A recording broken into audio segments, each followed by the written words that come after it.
At least hindi na gano'n, diba? Na.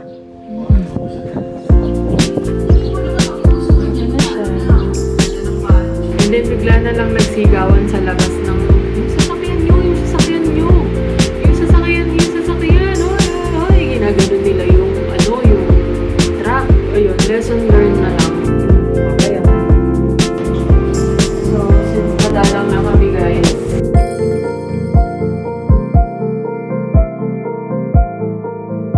and meron kaming kape at saka Milo dito. Good morning, Snow. How are you today? So, 9:31 na guys. It's 9:30 and we are talking about business today. And 2 AM na kami natulog kagabi. So, we have a session kasi kagabi somewhere down there. I'm just trying my camera. Let's check the car. Molasek car.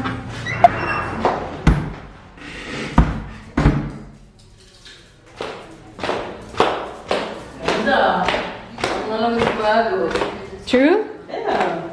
Wow. Galing nga na. Nice. Basta pero banatang ko na rin yan eh. Galing pa na eh. Susunod na buwan. Wala na siyang scratch. Inaros na nga eh. Binigay ko na sa kanila yung pampakaros ko. Ito yun, di ba? Nagbago ba? Iba ba yung gulay? Hindi naman, di ba? Ba? Yan lang may dot-dot pa onti. Hindi naman, iwasan. Sa alikabok na yun. At least hindi na gano'n, di ba? Na. Ano na siya?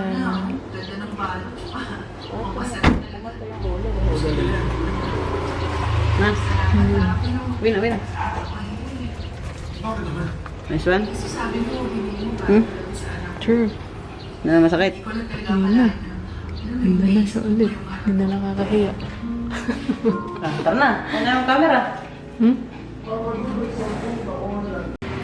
So, hindi ko pa pala na-explain yung about dun sa car namin. And I'm currently editing yung clip na nakuhanan namin last April 29. Is it April? Yeah, April 29 yun. So, hindi ko na kwento yun kasi last year nangyari yung accident sa car namin.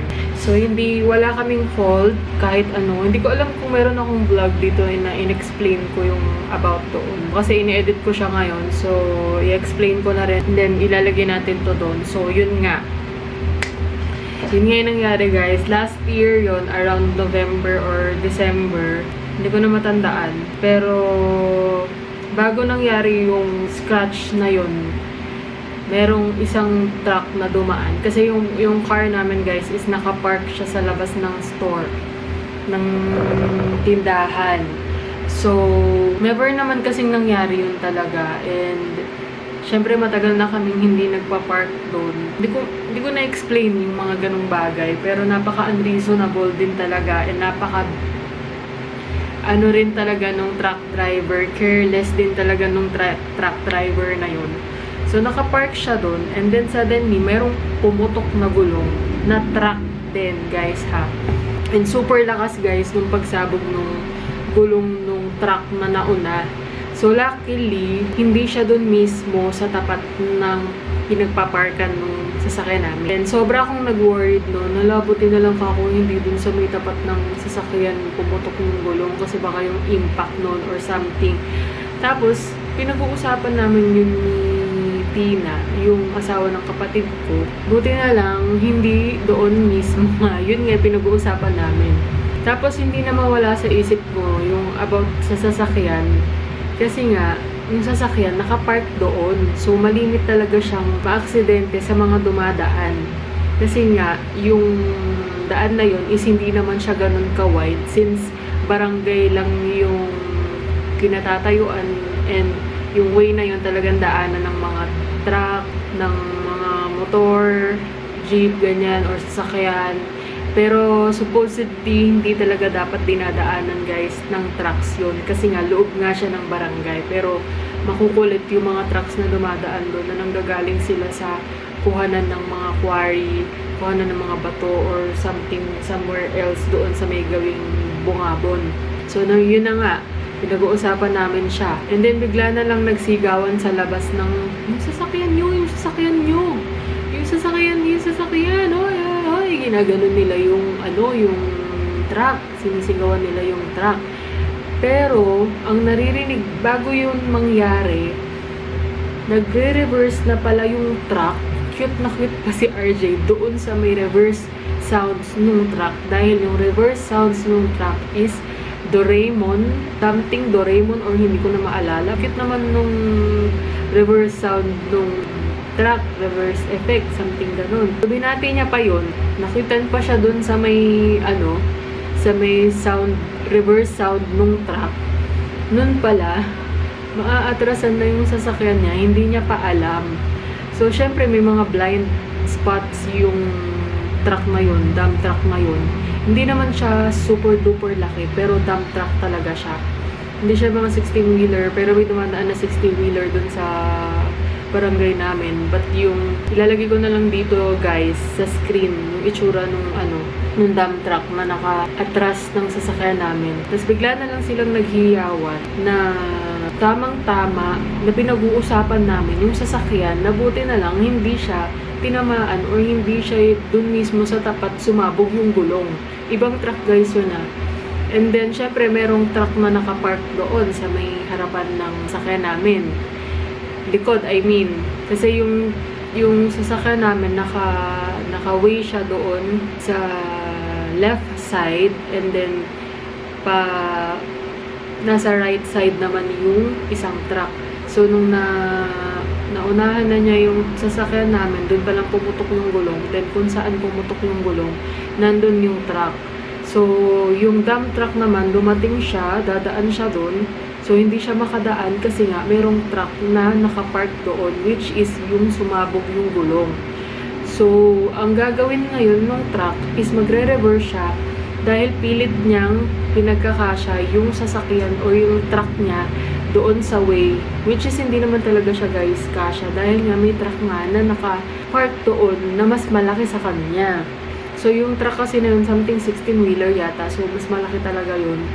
And pinilit niya, so nung time na nagre-reverse siya at suddenly, at the same time, pinag-uusapan namin yung sasakyan, bigla na lang nagsigawan sa labas. So yun na pala yung nangyari. Sinisigawan nila, pinapahinto nila, pero hindi nila naririnig yung sigaw na maaatrasan yung sasakyan namin kasi nga yung sound effect ng reverse niya is masyadong malakas. So, hindi niya yung naririnig. Ang naririnig niya lang is yung mga ganun-ganun na sound effect. So, yun lang yung naririnig niya. And then, yun, boosh. Naatrasan niya yung sasakyan namin. Alam niyo ba yun nasa vision ko nung naatrasan niya yung sasakyan? Kasi nga, truck nga yun, di ba? So, yung nasa vision ko, yung sasakyan namin, na siya sa likod, yung parang nayupi siya. So, yun yung vision ko, kabang-kaba na ako nung paglabas ko ng tindahan namin, kabang-kaba ako kasi hindi ko ma-imagine, or yung nai-imagine ko is malala.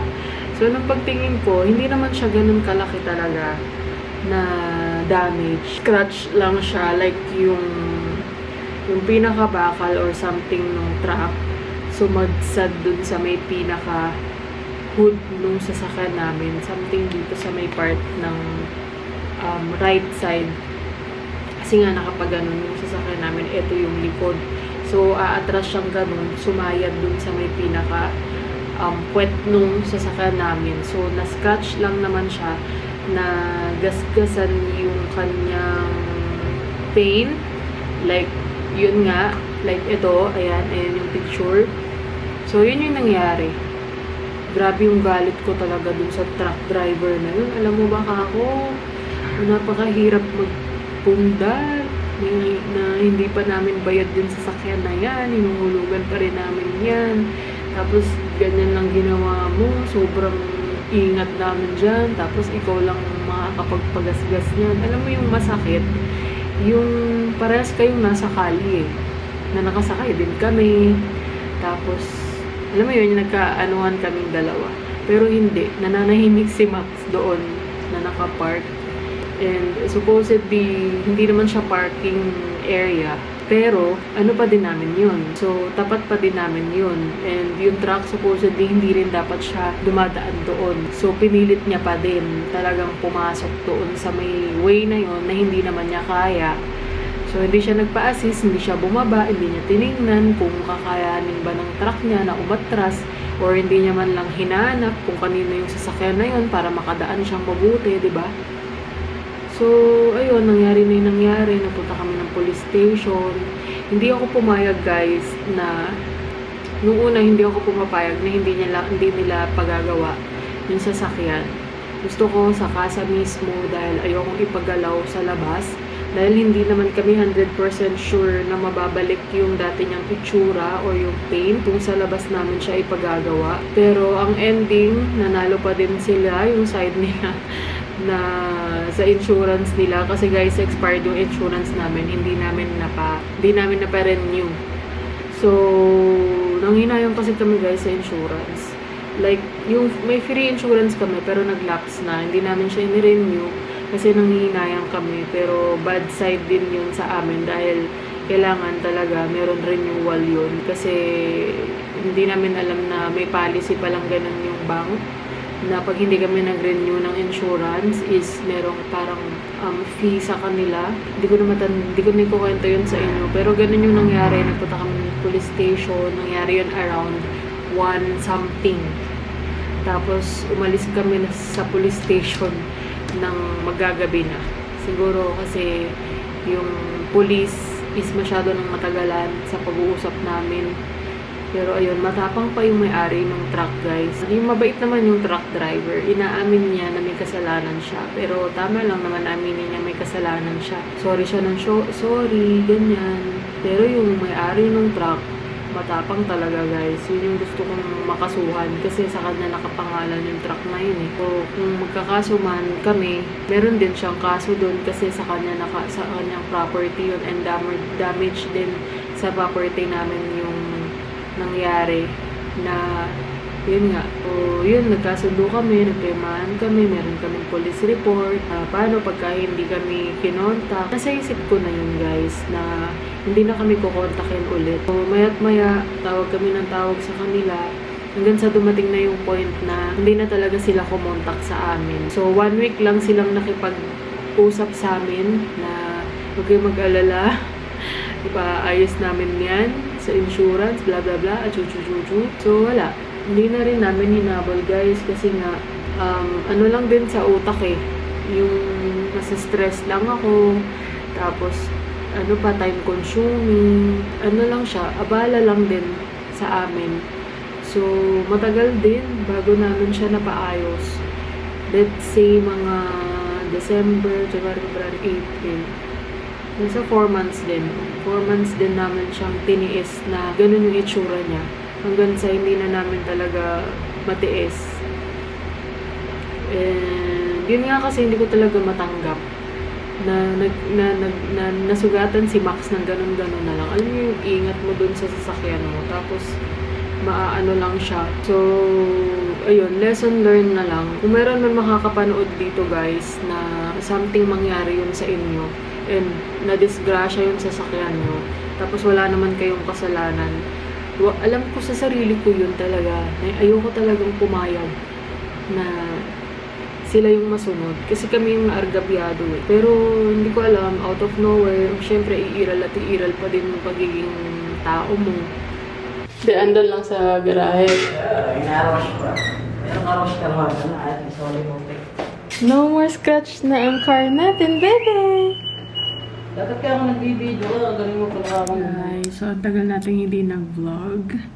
Today is April 29. And I don't know kung kita nyo na wala kasi akong suot na bra ngayon. But this is the update of taking tears. Ayan. Nangayayat na ako, guys. Line of 5 na yung ano ko. Pero hindi ako ganong ano araw-araw, nagtitimbang araw-araw. So, I'm very, very happy kasi meron siyang progress. And hindi ako ganun nahihirapan sa pagda-diet ko. So, yun yung advantage ng pagsasaksak ng tears.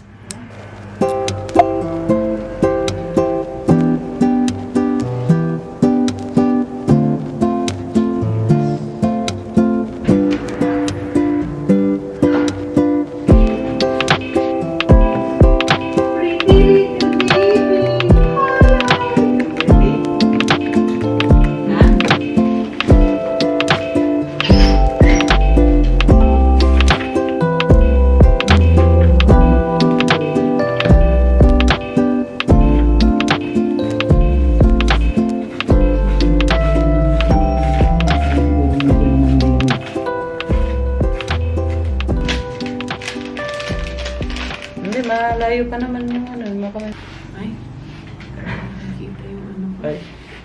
Hindi, anuhin mo lang, kumbaga ano.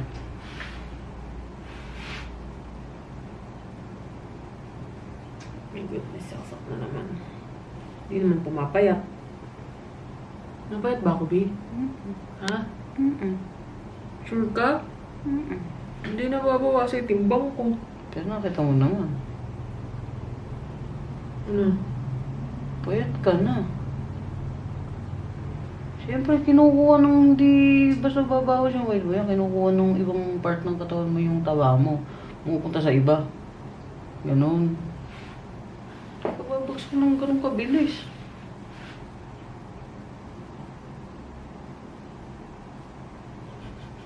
Nandiyan sa may stretch mo.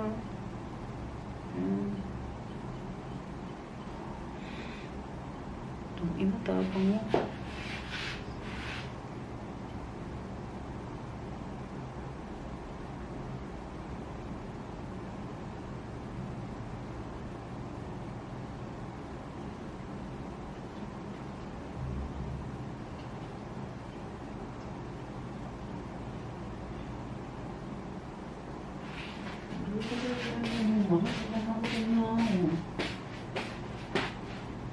Kasi alcohol pala, hindi ako nag-alcohol.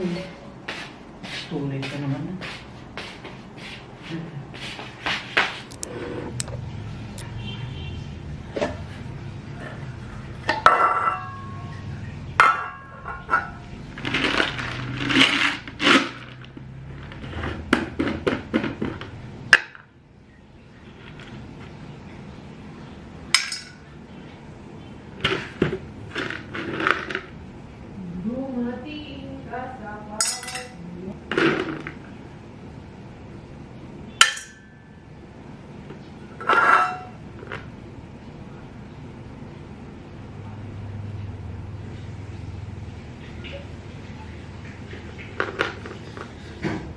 Ayaw mo?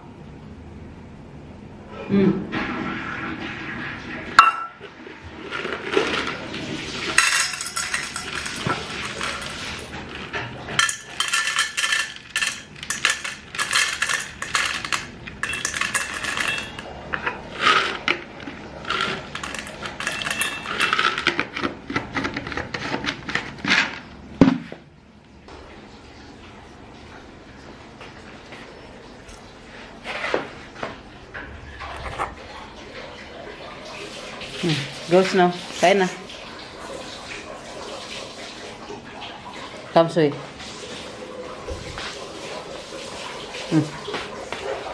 Go. Go. Kain na. Tamad-tamarang ka pa. Kain na. Kain na.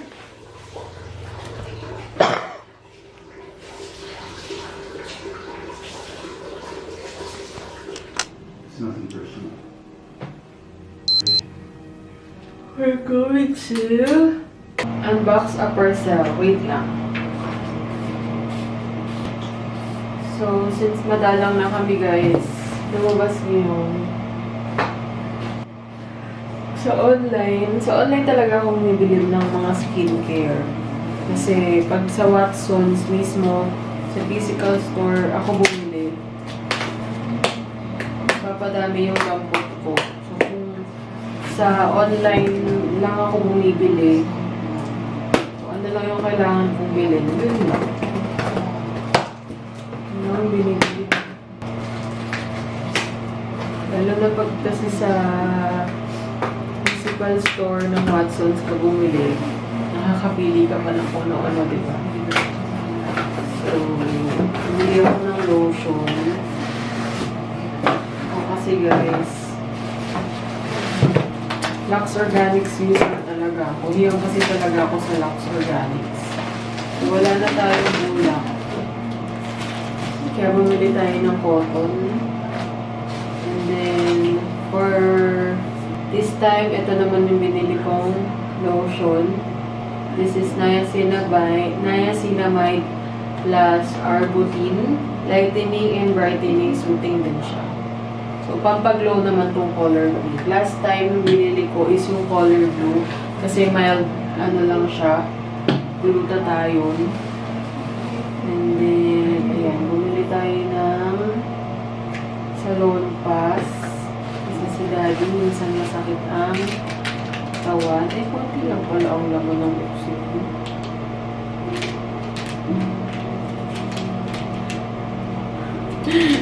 Try natin ang Oxycure. Ayan siya, guys. Pang ano to, sa mga tigyawat, para mag-dry ang tigyawat. Tapos mga gamot.